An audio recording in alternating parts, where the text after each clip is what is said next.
Marina from Darkstar Astrology, bringing you the full moon on the 27th of February, and I will just go through the factors I will be talking about in more detail later on. So it is at 8 degrees of Virgo, which is Decan 1, which I've called Guardian Angels, Persephones and Seers. It will be on the fixed star Alioth at the root of the tail of the Great Bear, in the Great Bear constellation Ursa Major. It's going to be conjunct Venus as well, so we'll be talking about that. And the major aspects that are happening at the same time are Mars trine Pluto and Saturn square Uranus. Mars will be on Algol, Medusa's head, so that will be interesting. The tarot card is the Eight of Pentacles, which is commitment and craftsmanship. And the healing crystal is the aventurine. Also, I've started to use the lunar mansions, and it will be on the 13th lunar mansion, which is behind me on the green screen. And also the healing crystal, yes, aventurine, which is also, I'm actually wearing it around my neck as well. So let's have a look at, let's talk about the lunar mansion, because I want to introduce you to these.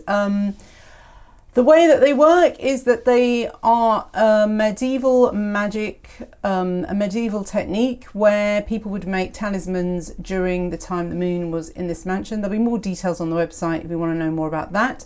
But let's just talk about quickly this lunar mansion, which is quite a nice one actually. It's known as Al-Awa, the wings of Virgo. Sometimes it's called the Barker as well, not quite sure why.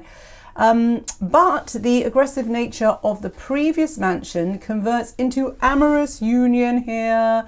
It represents love, but more specifically carnal love. Generally, it's a mansion of binding romantic unions, but the priority and function of this mansion extends way beyond just lust and sensuality. This mansion is lucky and signifies the attainment of one's ardent wishes. It's also about the birthing of ideas. It is, sorry if you can hear my very rattly, I can't show you, but I've got a really weird, yeah, sorry, it's my mouse. Okay, yes, it's also an alchemical and magical mansion. You could say it relates to sex magic even. Sexual magic is potent and has been harnessed forever by those who want to wield power and influence. And the Kundalini is that creative force behind manifestation, and erotic love has tremendous influence in magical practices as well. And we do know that binding objects together forms a crucial part of spellmaking as well. For love is the most sacred and powerful of all bonds. So this 12th lunar mansion resolves the conflict of the, did I say 12th? I meant 13th. It resolves the conflict of the 12th mansion and satisfies its yearning. This pining for the absent lover is an essential component in the creativity of love. The muse inspires and stimulates. It revives a stagnant libido and gives one a reason to strive for an ideal. The 13th lunar mansion then transmute our lustful urges, and these desires help propel us upward into heavenly realms.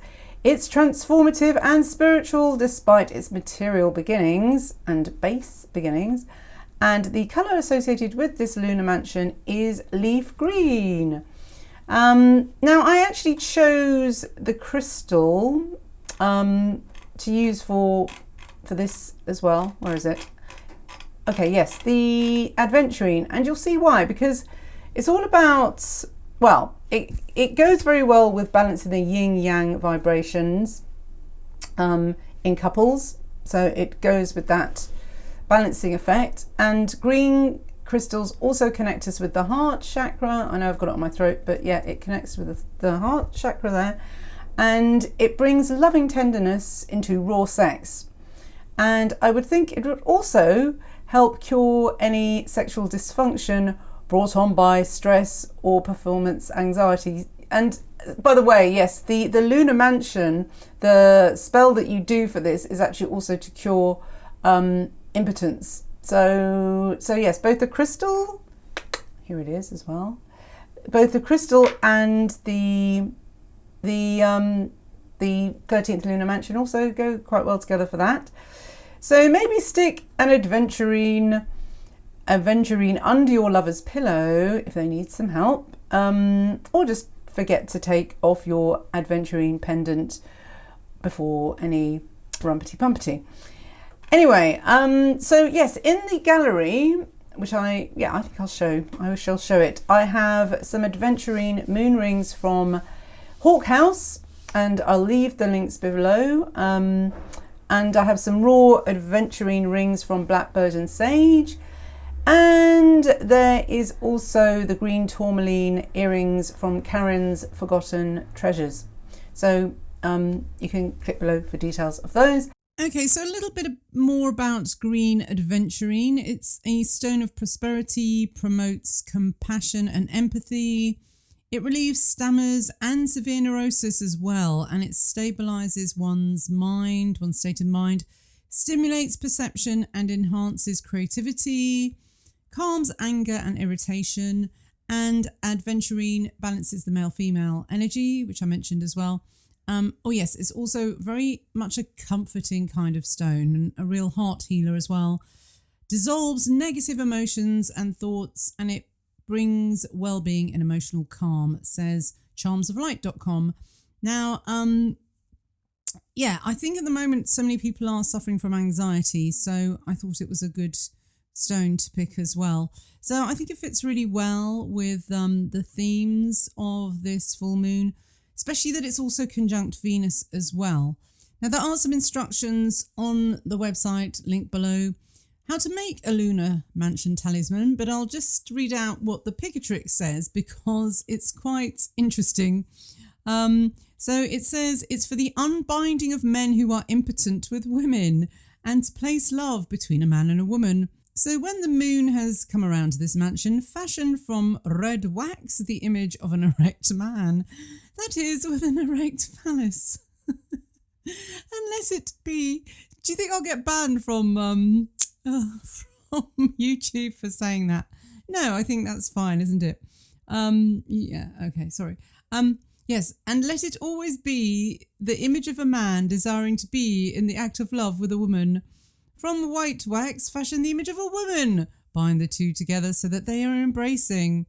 And so fumigate them with amber and lingam aloes. I don't know what that is. Anyway. And wrap them in a piece of white silk which has been washed in rose water. And in whichever image write the name of the one you wish. And if a woman shall carry these images with her, she is most strongly desired by the man whose name is upon the image, which is to say, when he sees her. And if another is bound, who is impotent with women, if he shall carry the image with him, the binding shall be dissolved. What the hell does that mean? If another is bound who is impotent with women, if he should carry the image with him, the binding shall be... Oh, right, okay.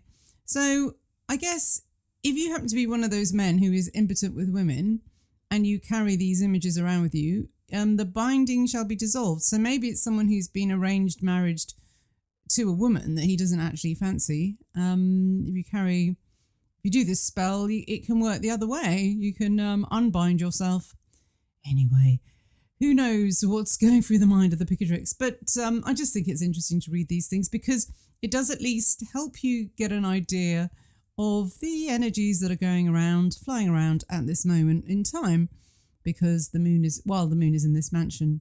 So let's look at the moon in Virgo Decan 1. So although it's quite modest in power, it's actually pretty good at manifestation as long as the moon is waxing here. So that means it has to be, any manifestation magic has to be done just before the full moon is exact, because then afterwards it's waning.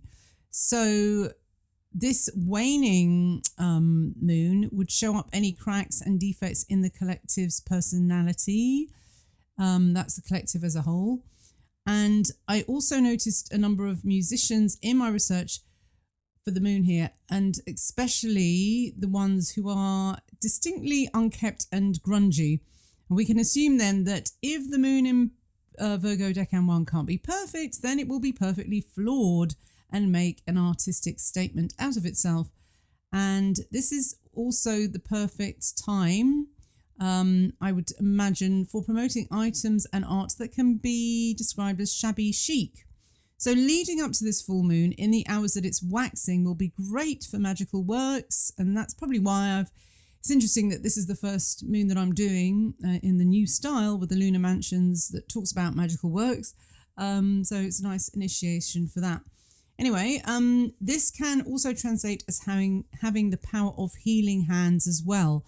So those touched by the hand of moon, people with moon in Virgo 1, might feel that these light fingers can even work miracles.